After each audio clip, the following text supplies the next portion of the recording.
Olá, boa tarde, seja muito bem-vindo a mais uma edição do Jornal Toda Hora. Pelo horário de Brasília, o relógio marca 13 horas pontualmente e a partir de agora você fica muito bem informado. E olha só, o fim do DPVAT, o seguro obrigatório que indenizava pessoas acidentadas, foi aprovado pela Câmara dos Deputados e pelo Senado. Mas uma questão ficou no ar. Como ficam as vítimas de acidentes de trânsito que eram cobertas pelo fundo? Vamos ver. O fim do DPVAT pode deixar sem indenização as vítimas dos acidentes de trânsito, a não ser que os motoristas de automóveis envolvidos em acidentes tenham seguros privados e não obrigatórios com cláusulas específicas. Quem faz seguro particular paga, além do seguro do automóvel, o que as seguradoras chamam de casco, também o chamado danos de responsabilidade civil, que podem ser materiais para prejuízos de outros veículos envolvidos no acidente, ou pessoais, corporais, que indeniza vítimas de acidentes. Mas quem não tem esse seguro automóvel e se envolve em um acidente e atropela alguém, por exemplo, esse alguém não vai estar coberto por seguradora nenhuma. A situação pode abrir a possibilidade de judicialização do caso por parte da vítima, contra o condutor do veículo que provocou o acidente. E o Senado também aprovou um projeto de lei que garante aos pacientes que têm diabetes tipo 1 os mesmos direitos de uma pessoa com deficiência. O texto agora segue para a sanção do presidente. No Brasil, entre as pessoas com diabetes, estima-se que de 5 a 10% tenham a do tipo 1. Segundo a Sociedade Brasileira de Diabetes, o diabetes tipo 1 é tratado com insulina, medicamentos, planejamento alimentar e atividades físicas para ajudar a controlar o nível de glicose no sangue. São mais de 600 mil pessoas que sofrem com a doença em todo o país.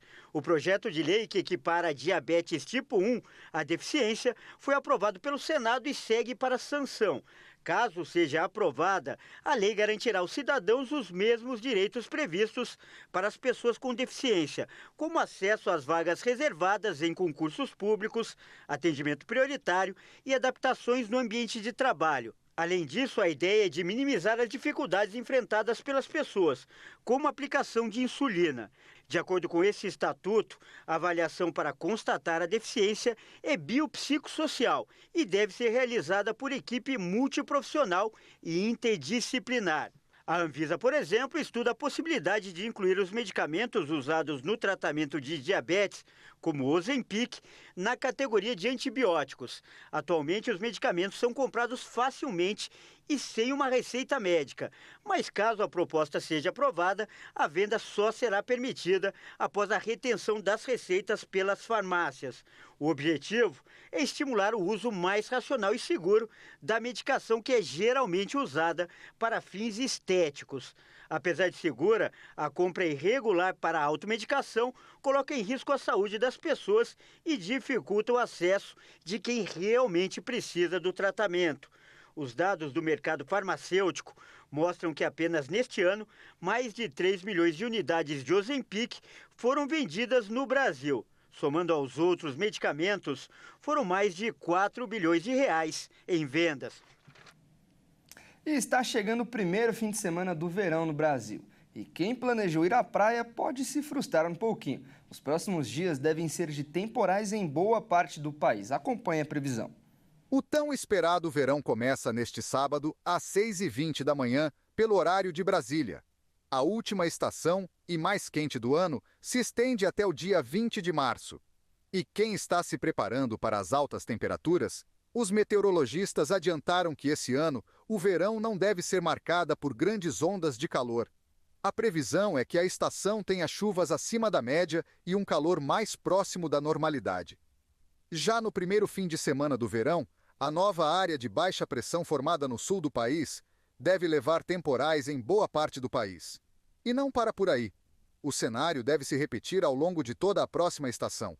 A expectativa é de chuvas fortes em boa parte do sudeste e centro-oeste, além de parte do sul do país. São esperadas chuvas no norte do Paraná, em São Paulo, Rio de Janeiro, Minas Gerais, sul de Goiás, sul de Mato Grosso do Sul. O Instituto Nacional de Meteorologia sinaliza que boa parte dessas áreas podem ter até 100 milímetros de chuva, com ventos de até 100 km por hora. E no norte do Brasil, O destaque fica para as chuvas generalizadas no Amazonas. E o governo americano apresentou a sua nova estratégia climática, com um objetivo atualizado de redução das emissões de gases de efeito estufa. Acompanhe. O presidente dos Estados Unidos, Joe Biden, apresentou a sua nova estratégia climática, com um objetivo atualizado de redução das emissões de gases de efeito estufa. De acordo com o plano de ação apresentado às Nações Unidas, o país agora pretende reduzir suas emissões entre 61% e 66% até 2035, em relação aos níveis de 2005. Essa meta reflete o compromisso do segundo maior emissor de poluentes do mundo em limitar o aquecimento global a longo prazo a 1,5 graus Celsius. Até então, os Estados Unidos haviam se comprometido a cortar suas emissões pela metade até 2030, comparado aos níveis de 2005.